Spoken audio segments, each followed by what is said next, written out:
Hello everyone. तो friends, ये देखिए मैं यहाँ पर अडेनियम प्लांट्स की पत्तियाँ हटा रही हूँ। तो इन पर ना बहुत सारी पत्तियाँ आ गई हैं। ये दो मेरे प्लांट है, अरबिकम प्लांट है और भी बाकी प्लांट है मेरे अडेनियम के। तो ये पत्तियों से भर गए हैं। बरसात के पानी में नाइट्रोजन की मात्रा बहुत ज़्यादा होती है, जिससे ये पत्तियाँ बहुत ज़्यादा आ रही हैं इन पौधों पर और फूल कम आ रहे हैं। तो अगर हमें फूल लेने हैं तो पत्तियों को हटाना पड़ेगा। और भी एक दो वजह है जिस वजह से ये मैं पत्तियाँ हटा रही हूँ। एक तो अगर हम पत्तियाँ हटा देते हैं तो फिर ये सारी एनर्जी अपने फूल लाने पर लगा देगा ये पौधा।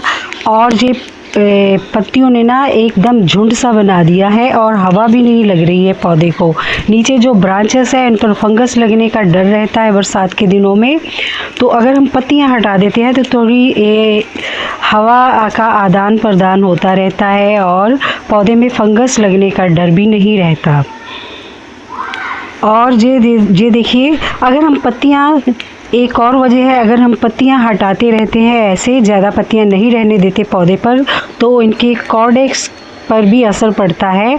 तो एनर्जी जो पत्तियों पे लगती है, ऐसे हमें खींचकर ये पत्तियां नहीं तोड़नी चाहिए। इससे ब्रांचेस भी टूट सकती हैं, तो फिर फंगस लग सकती है। तो पत्तियां हटाने से कॉर्डेक्स भी अच्छा बना रहेगा, मोटा ताज़ा होगा हमारे इन एडेनियम प्लांट्स का। अगर हम ये पत्तियां हटाएंगे, क्योंकि ये सारी एनर्जी पत्तियों पर लगा रहे हैं अभी ये पौधे। अडेनियम, ये जो अरबिकम अडेनियम है, इन पर तो ज़्यादा ही कुछ पत्तियां आई हुई हैं। तो एक एक करके मैं सभी पत्तियां हटा रही हूँ एक एक पौधे से। तो ये देखिए, ये सैनिटाइज़ करके हम किसी कटर से भी बड़े धीरे धीरे बड़े प्यार से कि ब्रांच ना टूट जाए, तो इससे भी हम हटा सकते हैं। और पत्तियों को गमले में भी नहीं रहने देना, वहाँ पर भी ये सड़ गल कर फंगस पैदा कर सकती हैं ये पत्तियाँ। तो मैंने कल एक पौधे की पत्तियाँ हटाई थी और एक पौधे की मैं आज हटा रही हूँ, और एक जगह इकट्ठी करके फिर मैं इनको कंपोस्ट बिन में डाल दूँगी। तो फ्रेंड्स, बरसात के दिनों में एडेनियम प्लांट्स की केयर हमें ज़रूर करनी चाहिए, क्योंकि इन्हीं दिनों में इनको ज़्यादा फंगस लगती है अगर हम केयरलेस हो जाते हैं। तो ये देखिए, अब इनकी ब्रांचेस दिख रही हैं, अब थोड़ी हवा भी लगेगी इनको और फंगस लगने का भी डर नहीं रहेगा। और देखिए, दो प्लांट्स ये पत्तियाँ मैंने हटा दी हैं, तो बाकी प्लांट्स को भी मैं सही करूँगी। तो ये देखिए, तो वीडियो में बना रही हूँ डाई बैग की समस्या के ऊपर, कि हमारे बरसात में ना कई प्लांट्स में डाई बैग की समस्या आ जाती है। तो ये मेरे पास जो बोगनविलिया प्लांट है, 3-4 प्लांट हैं मेरे पास। मैंने कुछ कटिंग्स भी अब लगाई हैं, तो अगली बार मेरे पास बहुत सारे प्लांट हो जाएंगे बोगनविलिया के। इसके फूल, इसकी खासियत ये है कि इतनी गर्मी में भी ये ना फूलों से भरा रहता है और गमले इधर उधर उठा के रखने की कोई समस्या नहीं है। अगर धूप में पड़े हैं तो वहीं पड़े रहें तो कोई बात नहीं। तो ये देखिए, ये भी मेरे पिछले साल की कटिंग है जिस पे अब फ्लावरिंग हो रही है। और इसी के साथ मैंने ये दूसरी कटिंग, ये देखिए, इस पर प्रॉब्लम आ गई थी डाई बैग की। तो मैंने इस प्रॉब्लम का सल्यूशन किया, बड़े प्यार से इसकी मैंने केयर की। और ये देखिए, यहाँ से कट लगाया और मैंने एक बहुत अच्छी सी खाद दी, जिसकी वजह से ये मेरा पौधा बोगनविलिया का डाई बैग की समस्या से बच गया। और एक और मेरा पौधा था जो, उसको भी डाई बैग की समस्या आ गई थी। हाइब्रिड, वो गुड़हल का पौधा था हाइब्रिड। इन दोनों पौधों को मैंने डाई बैग की समस्या से बचाया है। तो ये देखिए, ये अब 10-12 दिन बाद कितना अच्छा हो गया है, नया नया फुटाव हो रहा है। यहाँ पर भी एक ब्रांच थी जो ख़राब हो रही थी, जिस पर डाई बैग की समस्या आ गई थी, यहाँ पर भी देखिए नया नया फुटाव हो रहा है। तो कैसे बचाया मैंने, कौन सी खाद दी, क्या किया इसके साथ, तो आप मेरे साथ वीडियो के एंड तक बने रहिए, क्योंकि बरसात के दिनों में ये समस्या अक्सर आ जाती है। वो क्यों आती है, और ये देखिए, ये गुड़हल का प्लांट था, हम क्या करते हैं, हम कोई कटिंग वगैरह करते हैं ना, तो उस कट के ऊपर कोई ब्रांच काटते हैं तो हम कुछ भी कोई फंगीसाइड जहाँ हल्दी का पाउडर वगैरह नहीं लगाते। जैसे जख्म होता है ना, उसको नंगा छोड़ देते हैं तो वो फिर बढ़ता ही जाता है।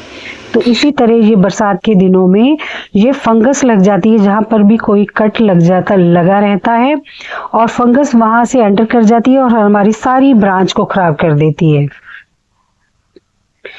तो ये समस्या एक और कारण से भी होती है। अगर पानी खड़ा रहता है गमले में, पानी का ड्रेनेज सिस्टम सही नहीं है, तो भी हमारा पौधा डाईबैक की समस्या उस पे आ जाएगी।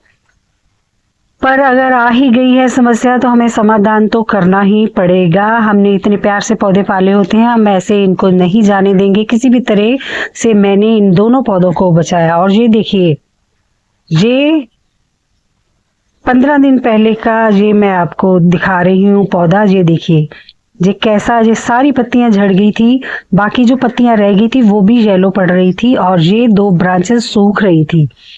सॉरी, एक हाथ में मेरे फ़ोन है और दूसरे हाथ से मैं ये कटिंग कर रही हूँ, तो आपको अच्छी तरह दिख नहीं रहा होगा।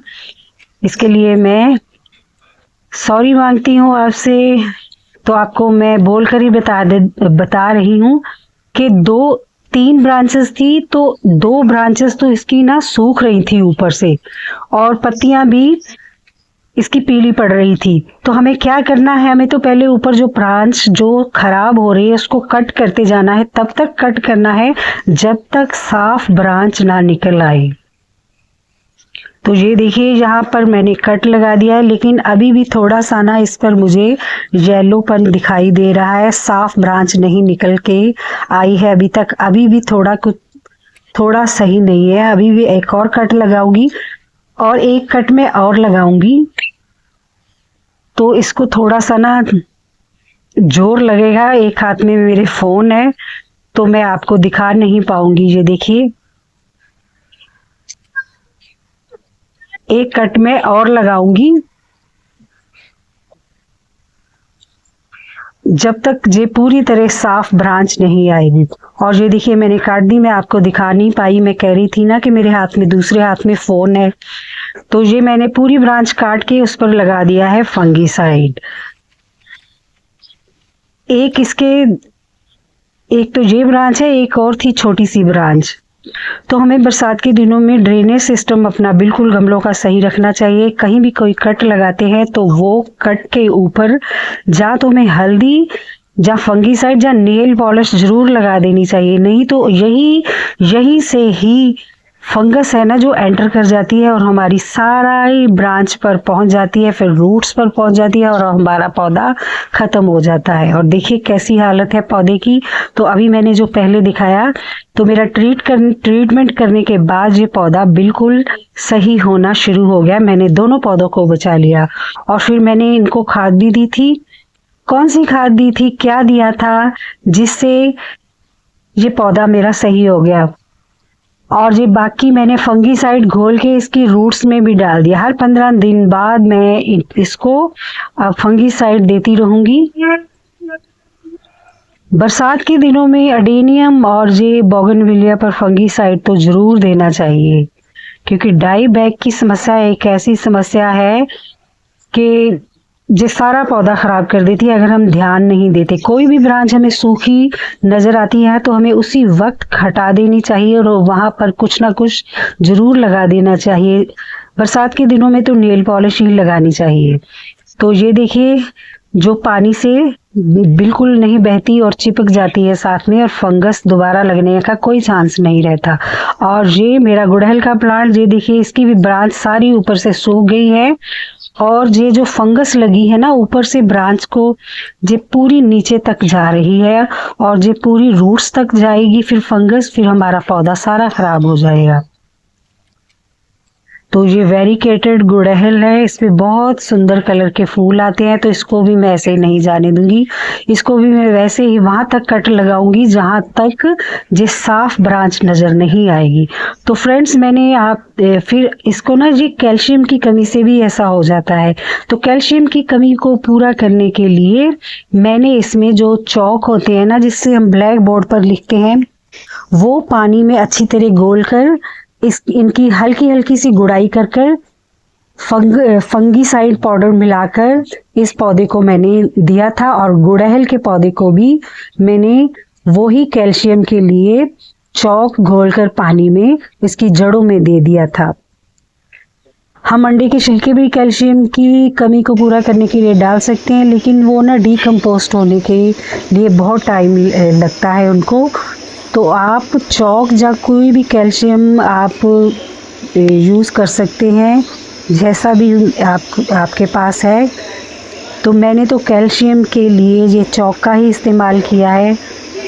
तो ये देखिए रिज़ल्ट देखिए, ये पौधे का कितना अच्छा अब हरा भरा हो गया है मेरा 10-12 दिन बाद। तो मैंने दोनों पौधों को बचा लिया है। तो फ्रेंड्स अगर बरसात के दिनों में आपके भी पौधे पर डाईबैक की समस्या आती है तो आप भी इसी तरह अपने पौधे का ट्रीटमेंट कीजिए और बताइए फिर आपको जो मेरी वीडियो कैसी लगी कमेंट करके ज़रूर बताना।